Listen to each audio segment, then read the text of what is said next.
powers must act together, because if we're not at the table, we're on the menu. Somewhere Europe has to grow out of the mindset that Europe's problems are the world's problems, but the world's problems are not Europe's problems. चुन चुन करके हिसाब लेना ये मेरी फितरत है.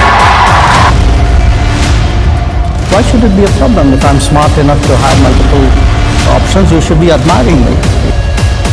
भारत झुकने वाला भी नहीं. The rise of India will be determined by India. It will be determined by our strength, not by the mistakes of others. The old order is not coming back. We shouldn't mourn it. Nostalgia is not a strategy.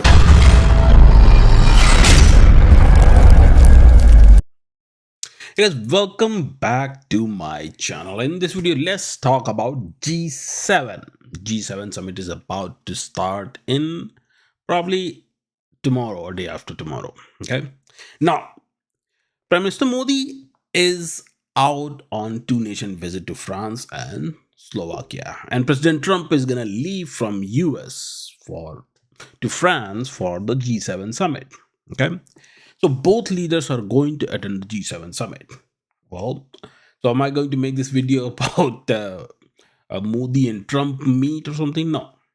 I want you to understand this. No. But here's the thing, that meeting between the two leaders is expected, okay, on the sidelines. And one thing is very certain, though, that President Trump will it's highly likely that he will bring up the India-US trade deal and push for faster progress. And of course, he will try to, like a child, he's going to try to push for it that, hey, can you please, just sign the deal, let's move forward, blah, blah, blah, all that. And the reason is very simple for this whole thing, that President Trump is under pressure. The whole Iran crisis, the debacle, has created the uncertainty in the global markets. So now the whole debacle, the war basically, that he thought is going to be a piece of cake, is now is something that is stuck. And he just doesn't know how to get out of it. Yeah, there are lots of deals have been signed behind the scenes and all that, but there's a problem to it. So basically, until it's done, it's not done. Okay, until it's over, it's not over. So you have to understand that part. Then second problem is that the tariffs. Past 2 years, I would say 1 year or year and a half, I would say 500 years, 500 days, sorry. The whole tariff game has been rejected by the Supreme Court. They were all considered illegal. The second thing is that this tariff game has actually backfired on America itself. And how it has backfired is because of all the electronics and all the goods, their prices have gone up. And the prices have gone up. So that's why you see, the Xbox prices are up, PC prices are up, semiconductor chips, anything that's prices are up, including the gas and all that, right? Then the real hit is taken by the farmers, the poor farmers of America. And that is something that nobody is talking about, right? That's the sad part of it. That in a country that boasts about agriculture and this and that, but nobody actually talks about farmers. An interesting thing about farmers is that America is losing the agricultural land way more rapidly than anybody knows. Okay. Now, anyways, and with the farmer, what happened is that the tariffs on soybean, when President Trump was playing this tariff game with China, the soybean came into the scene. Tariff in Brazil backfired from the same thing. Now, you have to understand these markets, and he doesn't. Okay, he may say lots of things. He may be a real estate mogul or whatever, but dude doesn't understand business worth crap. All right, all these things have backfired, and the deals that he was bragging about signing with all these countries, Like South Korea openly said that, oh, there is no deal, we're not signing anything.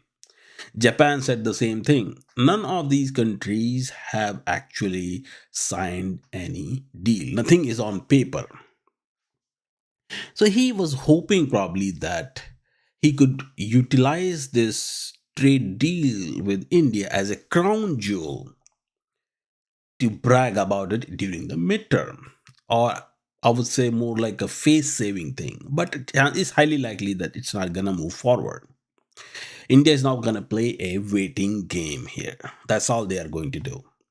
With all the things that are going on, I seriously doubt that this deal will be signed under this administration. Okay. Anyways, but it's not just President Trump or the United States that is under pressure. Europe is struggling with weak growth, industrial stagnation, high energy costs, mounting debt burdens, and across the whole entire Western world, you see the immigration problem, illegal immigration, and that is causing lots of other problems. Why? Because it seems like that up until now, immigration was also more like if it suits us, let's give them the asylum or give them any kind of visa that is needed. If it doesn't suit us, then okay, well, we don't know you. It was like that. I don't want to get into the politics of it, but the immigration problem, now immigration problem has created more economic problems and more internal rifts within the country. And and it's for a, I would say, for a good reason. I'm not going to say that Americans should support illegal immigration. Heck, I don't support illegal immigration or anything, but that's not the point here. Point is that the whole entire Western world is going through some serious turmoil. The economics, the economy, the military force, the raw material, all those things that they used to brag about actually is now falling apart. So all that actually, it raises a very important question, that if the West remains the richest economic bloc on earth, then why does it keep inviting India into the G7 summit? Now, if you start to look into, then you will find that actually the real story of this whole India's invitation to G7 summit is not about diplomacy, because India has been non-stop invited to G7 meetings, G7 summits since 2019, non-stop. They used to be invited, but the main thing started in 2003 actually. But since 2019, India has been non-stop invited by the G7. And if you go look into it, then most of these G7 meetings have been hosted by who? By the European countries. Okay, yeah, there have been Canada, then US was also hosting it, but because of COVID, actually it got cancelled. Okay, so the question really is that why is that? Why the West is showing so much love to India right now? So what is going on? What are the primary reasons, right? So let's talk about that. And it's not gonna be a very long video. I have just 15 minutes or so. Okay. So stay with me and let's get going. Let's get started. All right. Please do like and subscribe too. Okay. You guys don't like and subscribe. Come on, do that.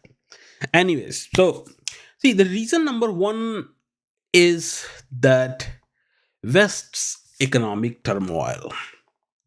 Now, if you go look at the numbers, you'll find that Germany's GDP growth in 2023 was negative 0.3%. Then GDP growth, it was negative 0.2% in 2024. Then Germany experienced two consecutive years of contraction. Okay. Then Germany is Europe's third largest economy, and Germany is the third largest economy with $4.7 trillion of GDP. And the whole industrial production was gone. Then all the things, manufacturing PMI that they spent was, it just, everything was contraction. Manufacturing PMI between 2020 2025, it went below 50. Okay, so that was Germany's situation. If you look into European Union situation, you'll find that European Union economy overall, which is approximately $20 trillion. Okay, and projected growth is like 1% to 1.5%, and out of that, four European Union countries actually have 100% or above debt to GDP ratio: Greece, Italy, France, Belgium. If you look into the Greece, their debt to GDP ratio 150%, Italy 135%, France 110%. Look at what's happening in France now. I mean, in Paris, all over the place, there's just mess. Belgium 105%. So, and if you look into the demographies, you will find that these populations are actually, are all aging. These demographies are all aging. Military age population in the Western countries is pretty much, I would say, 900 million or so last time I checked. Okay, it's total 900 million, and 900 million, or I think it's even way below that actually. Total, I'm talking about European Union, US, everyone combined, I'm talking about here. Okay, whereas if you go look into the military age population of the BRICS countries, that's like 3 point, that's I would say, uh 2.7 or 8, 2.8 billion, around that. That's the military age population. But anyways, so what happens is that because of all this population collapse, then bad policies, then bad infrastructure, and bad, uh, illegal immigration and all that good stuff that's there, is because of all that, uh, the economy has suffered. And there's nothing in this world that will not go through this thing. Okay, nobody breaks the laws of economics. Economics requires policies, it requires uh, enforcement of policy, it requires law and order, it requires lots of things. Anyways, now let's look at the United States. United States situation is that federal debt exceeds $40 trillion. Debt to GDP is above 120%. I mean, it's so bad that world's richest man, Elon Musk, has said that government is beyond repair. Government is beyond repair. What does that even mean? Is it going to be an anarchy state or something? Or what's going to happen? Meaning the future of the United States economy is also very uncertain. Okay. Then monthly trade deficit, $55.9 billion. That's a trade deficit. It's not surplus. Every time there is a trade deficit, it hurts the currency. It devalues and depreciates. So devaluation of a currency is policy related. Depreciation is export related. Okay, so there is a difference. Policy related meaning that it comes from the central bank, in this case, Federal Reserve. All right. Imports in April 383 billion, export 327.1 billion, and that I believe is the case.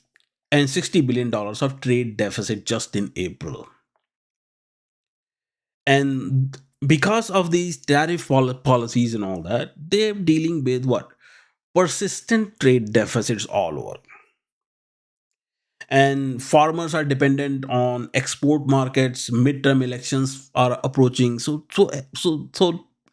the whole system in US right now is pretty, I would say, uncertain.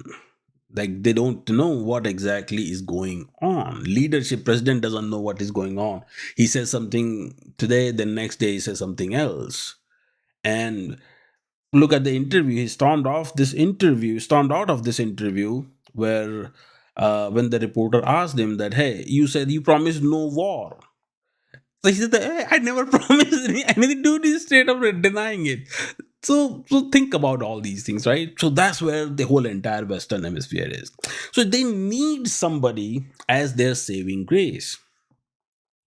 Why? Because all the money that is being invested into AI, then other things, they need a market for it. If a AI company is investing 100, 200, 300 billion dollars into AI, they need some consumers for it, right? Look at ChatGPT has largest number of users of ChatGPT are in India. So if imagine this, imagine India blocks ChatGPT on the national security grounds. If India blocks ChatGPT on national security grounds, then the AI bubble that everyone is talking about is about to burst. Is gonna burst for ChatGPT. At least gonna burst too early. Okay, for ChatGPT, Christmas will come little bit late after that, and that's the situation with pretty much everything else. So they need that. They need India's 300 million strong military age population. Then then this whole thing leads to the second part. The second reason is this, that, and this is sort of kind of related to my first reason that I said, that that India is invited to a European Union meeting which is masked as G7. You have to understand this. India is invited to an European Union meeting masked as a G7. What do you mean? What do I mean? If you go look into it, right, since 2019, you'll find that, and of course, it is how the rotation works, right? So G7 members, mostly the UK, France, Germany, Italy, these countries have hosted the G7 since 2019, and US cancelled.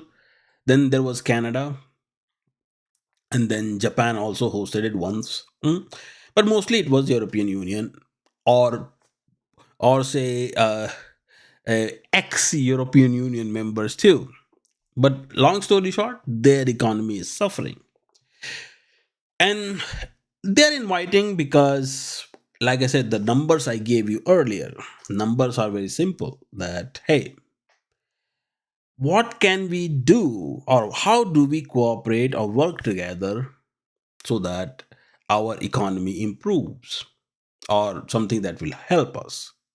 Why? Because we don't have military age population, we don't have, our population has collapsed pretty much, and we have all kinds of problems, and we cannot actually set up a manufacturing infrastructure fast enough to to compete with China or any other developing nation that can manufacture at a way faster and cheaper rate than us. So so-called being developed comes at a cost. Okay, officially, if you go look into it, then officially you'll find that there is no such terminology in the United Nations or World Trade Organization or any kind of multilateral institutions document that defines that these countries are developed countries and these countries are developing countries. Okay, all this was created by, this was all conjured and curated by the media. That's it. They came up with this developed country and developing country concept. You can go check it out. Okay, you can look into it. You will see what I'm talking about. Otherwise, this whole concept of developed and developing country has literally no meaning. Why? Because the local economic factors matter. What somebody can do with $10 in India, probably you cannot do with that much with the $10 in United States, and that matters. Anyways, so this is what the countries are looking for. They are looking for India to be an alternative to China, because China's growth, China's power, or say, or let's say that having a alternative supply chain is essential at this point. If you forget about China for a moment, world is realizing this thing, that having a alternative supply chain, alternative to everything and anything, is a good thing. Why? Because world has seen the unipolar world, the and they saw the hegemon. What hegemons normally do, they create more problem than they solve. They start, after a while they start to make their own rules, and that's what US has been doing. I mean, look at what's happening in the Gulf. Technically, there is no such thing as, officially there is no such thing as rule based international order. Who gave the right to United States to go and dictate the maritime security laws, or become the police of the maritime security? There is no such thing, but world let US do it because nobody else could, and it was an important thing to do. But what that led to is, we are seeing it. We have seen it time and again. So this is exactly what the rest of the world doesn't want, because if China is going to rise, which China will rise, it's not a matter of if actually with China, it's a matter of when. So when China will rise and get to that point, the question, it's very hard to imagine how bad China's hegemony will be. That's why world is looking for a balance, and that's where India comes into play. India's economic weight, if you look into it, then its GDP was $4 trillion, 300 plus 300 million plus a strong military age population, fourth largest military, fourth powerful military, and one of the largest energy consumers, one of the largest import markets, and one of the largest digital economies. So it's there. And why India actually matters, then in official terms, or more like if I get more articulate into this whole thing, then supply chain diversification, then critical minerals partnership, semiconductors, right, trade corridors, the things that China has already dominated the world. And that's where India comes into play, because that's, India is the only country at this point that can build things at scale and still contain the cost. Okay, so that's the thing. And most important thing is the Indian Ocean. So India comes with manufacturing and a supply chain route, that is basically where the India is the net security provider. So maritime security, energy security, the technology partnership, global south engage, all those things come with India. So this is why the second reason was that, European Union wants to invite India to G7. It's not just that France is saying it, even though France is hosting it, but it's on behalf of the European Union that's done. Okay, and then third reason that I just briefly discussed is the China factor. Now, why all of a sudden China became a problem? I just explained it to you. US as a if you think that US as a hegemon is bad, then think about China as a hegemon. Okay, think about it, and that's gonna be even bigger problem.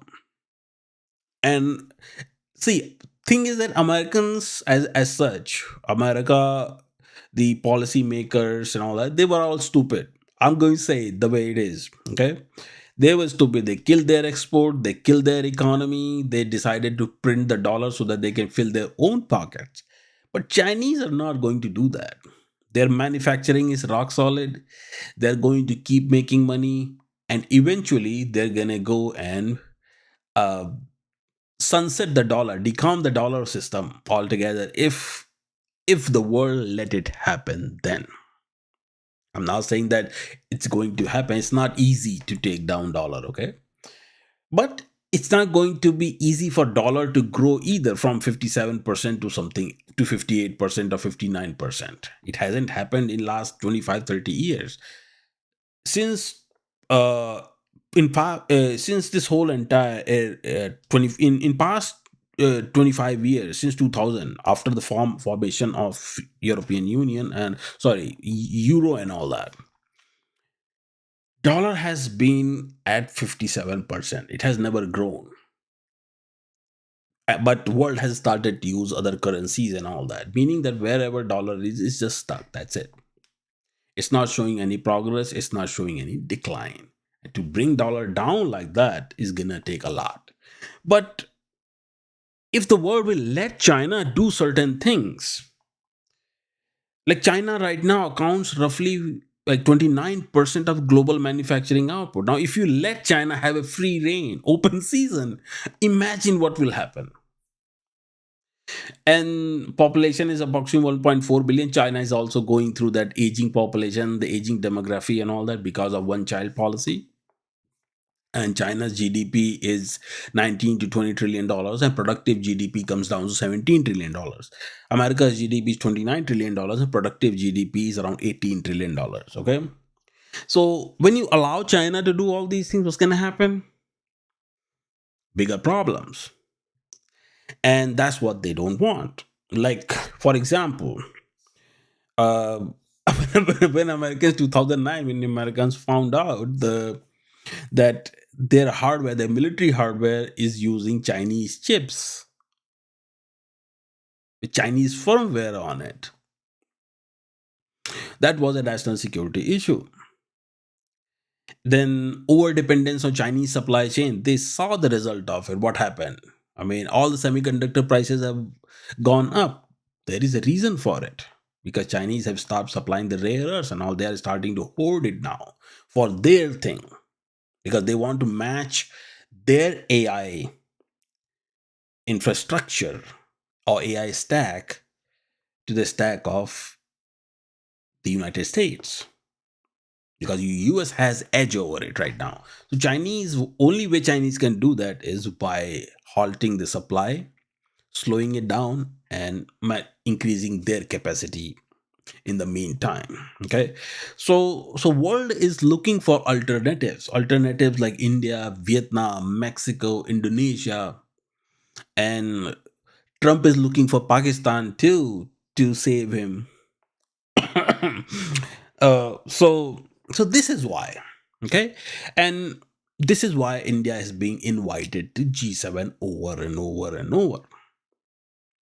And I think that India will be invited again down the line too. So it's gonna happen. Anyways, guys, this is it for this video. I hope you enjoyed the video. Please do like and subscribe, and I'll talk to you guys in another video. Take care.